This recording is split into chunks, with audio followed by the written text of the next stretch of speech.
8h31 et il est là ce matin en pleine forme comme chaque matin. Cédric Cizère est avec nous. Dites-moi, quelque chose a changé chez vous depuis hier, alors, non ? C'est pas la coiffure, non, malheureusement. Non, ce qui a changé, c'est que l'été, c'est fini. Ah oui, l'été c'est fini, c'est terminé, l'automne est là, fini les tongs, fini le Marcel, parce que je sais que vous portez un Marcel très souvent, Patrick. Toujours sous sa chemise. Voilà. Mais les croc-tops top. Ah, les croc-tops, ça vous va très bien, les croc-tops. Et surtout, à l'école, sont toujours autorisés, vous avez vu. Moi, j'allais croc-top à l'école, à l'époque. Et fini les tongs, on finit le Marcel et surtout fini le bronzage, voilà. Alors ça m'embête parce que l'été, moi, j'arrête pas de signer des autographes. Je signe des autographes parce que je bronze tellement dans la rue qu'on me prend pour Maître Gims. Et excusez-moi, parce qu'on me parle dans le casque. Oui. D'accord. En fait, il fait exprès, je pense. Ok, il n'y a pas de problème. Alors j'ai compris, Jean Castex, il veut ruiner ma chronique, je pense. Ah d'accord. Oui, parce qu'on part tout de suite à Matignon pour entendre un nouveau message du Premier ministre qui va encore bouleverser nos vies. J'en peux plus. C'est pas possible. Ah ouais.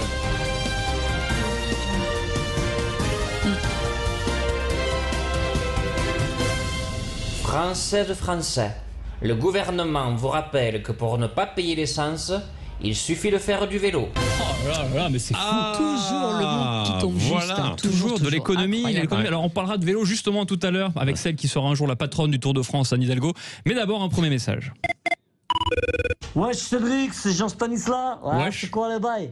Frère, je t'appelle des quartiers nord de Neuilly où je vends du touchy dans un EHPAD, wesh. Frérot, j'ai vu que le nouveau RER, il allait être équipé de climatiseurs, d'écrans d'information dynamique et de cochon USB. Pardon, du port USB. Franchement, ça tue sa mère. Hein. Bon, ce qui fait yes, c'est qu'on va pouvoir en profiter juste 3 semaines par an. Ben ouais, quand tu iras pas les grèves, wesh. Ah oui, c'est vrai, 3 semaines par an, ça marche seulement 3 semaines. Alors, c'est déjà ça. C'est déjà pas mal 3 semaines. Alors, c'est vrai que c'est une bonne nouvelle pour tous ceux qui passent plus d'heures dans les transports que dans leur maison. Il y en a beaucoup. Je sais, Patrick, que vous prenez le RER tous les jours pour aller à la Courneuve. Bien sûr. C'est quoi pour à la Courneuve, le RER? Non, il n'y a pas de RER à la Courneuve. Ah, c'est bizarre, c'est le B. Pourtant, c'est le B, mais c'est pas grave. Non, parce que bref, il n'y a pas de première classe, c'est pour ça qu'ils ne montent pas dedans. Non, alors, c'est pour ça, je savais. Alors, pour nos amis qui ne connaissent pas à la Courneuve. Ah oui, je l'ai pris très longtemps.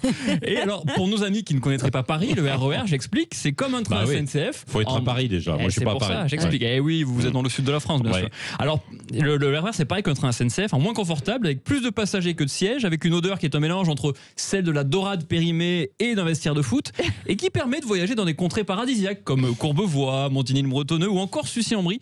Le tout en seulement 2h47 de trajet. Et c'est vrai que moi, j'aime beaucoup. Et je parle souvent de Sucy-en-Brie, vous avez vu, c'est ma ville préférée, loin devant New York et Venise, bien sûr. Allez, message suivant. Bonjour Cédric, c'est Flora, 27 ans. J'habite en Île-de-France, à Narbonne plus précisément. L'Université du Texas nous apprend qu'il y a désormais comme symptôme du Covid le gonflement des testicules. Oui. Alors, forcément, j'ai une question. Est-ce que le Covid peut faire gonfler le pénis ? Parce que si c'est le cas, ce serait bien que mon mec l'attrape ce virus. Ah oui, sympa. D'accord, non mais en tout cas, on est désolé pour elle, hein, Flora. C'est la femme de qui? Alors je sais pas justement, Patrick, est-ce que vous pouvez aider Flora peut-être? Je ne sais pas, mais vous savez pas. En tout cas, on lui enverra un médecin. On lui enverra un médecin pour la conseiller. Pour l'aider. Alors vous, Cécile, vous pouvez rien faire, à moins. Enfin, je pense pas que vous ayez le matériel adéquat, même si vous êtes une personne non binaire et non genrée, bien sûr que oui. Et moi, j'ai décidé une nouvelle fois d'arrêter le sexe, donc je peux pas l'aider. Et cette fois, je m'y tiens. Ça fait 10 minutes que je suis abstinent. Alors, un message qui concerne celle qui est placée entre Dark Vador et Voldemort dans le cœur des Parisiens, Anne Hidalgo. Aïe.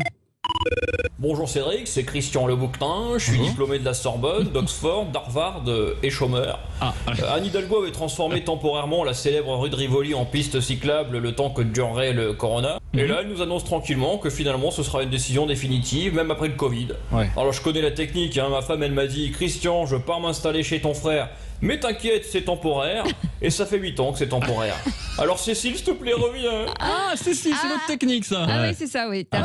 Voilà. Ça fait 8 ans qu'il vous attend, Christian Leboutin. J'arrive. Bah oui, quand même. Christian Leboutin, que j'aime beaucoup. Christian Leboutin, qui fait de très belles chaussures, il paraît. Alors, depuis dimanche, Anne Hidalgo, elle est en dépression. Bah oui, la pauvre. Moi, je me fais du souci pour elle. Bah oui, le Tour de France est fini. Oui, c'est vrai. Donc, pour elle, c'est un drame. Parce qu'elle, pour être émoustillée, elle regarde pas un film porno comme tout le monde. Non, elle regarde une étape du Tour de France. 200 cyclistes sur des routes interdites aux voitures et aux motos. Pour elle, c'est l'orgasme. C'est un truc de fou, le Tour de France. Alors, elle cherche le moyen donc, que nous aussi on soit déprimés. Alors, elle ferme aussi aux voitures définitivement la rue de Rivoli, contrairement à sa promesse. Un politicien qui tient pas sa promesse, c'est un pléonasme, on le sait. Et pour expliquer à ceux qui nous écoutent de province aussi, fermer la rue de Rivoli, c'est comme si on fermait les autoroutes autoroute A6 et A7. Oui. Et qu'au lieu de mettre 7h30 pour faire Paris-Marseille, tu mettais 3 jours. J'exagère à peine parce que si tu veux traverser Paris maintenant, là, il est 8h40, au moment où je vous parle, il faut poser un RTT. C'est pas possible. Alors vous savez que c'est ma voisine Anne Hidalgo. Ah bon ? Ouais. Alors je la vois tous les matins partir au boulot dans son énorme 4x4 diesel. Ah bah d'accord. Ouais, je la vois, je balance. Il faut qu'elle arrête de vouloir nous imposer de faire du vélo. Qu'est-ce qu'il a bien pu lui arriver pour qu'elle déteste les voitures comme ça, je sais pas. À mon avis, elle a dû se faire larguer par Olivier de Carglass à l'époque et elle l'a mal pris quoi. Et comme je reçois sans arrêt des messages sur Anne Hidalgo, j'ai voulu passer un vocal du Marseillais le plus célèbre du monde qui voulait réagir à la nouvelle décoration parisienne. Vous connaissez, vous allez voir, vous allez reconnaître tout de suite. Ouais. Bonjour Cédric, c'est René Belleville. Ah René. Putain, je t'appelle de la capitale de la France, Marseille bébé. Eh oui. Je viens de passer une journée dans votre ville à la con là. En fait, Hidalgo elle a 2 passions, les vélos et les bites. Mais non. Quoi, vous savez les bites jaunes anti-circulation pour empêcher les voitures de passer là. Putain, ça rend la ville encore plus dégueulasse. Et puis tu avances pas. Nous à Marseille au moins, on n'a pas de problème de circulation. Tu achètes une voiture le lundi, le mardi on te l'a volée.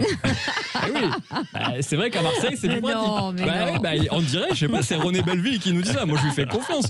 Alors décidément à Marseille rien n'est comme à Paris quoi. Le soir, alors à Paris t'es tout seul pendant 2 heures dans les bouchons dans ta voiture sur la seule voie qui reste et qui fait 1 mètre de large où t'as l'impression d'avancer en marche arrière. En plus tu sais qu'en rentrant tu vas devoir faire la vaisselle, le linge et manger une soupe Bolino. Et qu'est-ce que tu vois sur l'autre moitié de la route ?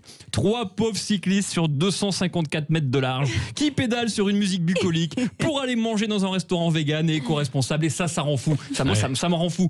En fait, ça sent le vécu. Mais il y a pas que moi. Le mec énervé ce matin. Mais je suis très énervé. Mais il y a beaucoup de gens comme moi. Et en fait, pour que vous ayez une idée, à Paris, il y a autant de voitures que de téléspectateurs de Koh-Lanta. Et il y a autant de vélos que de téléspectateurs d'Azur TV. Ah ouais, ça y est. C'est un résumé. Ça faisait longtemps. Ça faisait longtemps. Ça faisait 24 heures. D'ailleurs, faut que je vous laisse parce que j'ai un rendez-vous à 2 km d'ici. Si je pars maintenant, j'ai une chance d'y être pour 23 heures. Alors à demain. Soyez pas en retard. Je vais essayer. À demain. Cédric 6h. Chaque matin, le moment humour sur Sud Radio à 8h30. Ah, ça va charcler ce matin. 8h38. Dans un instant.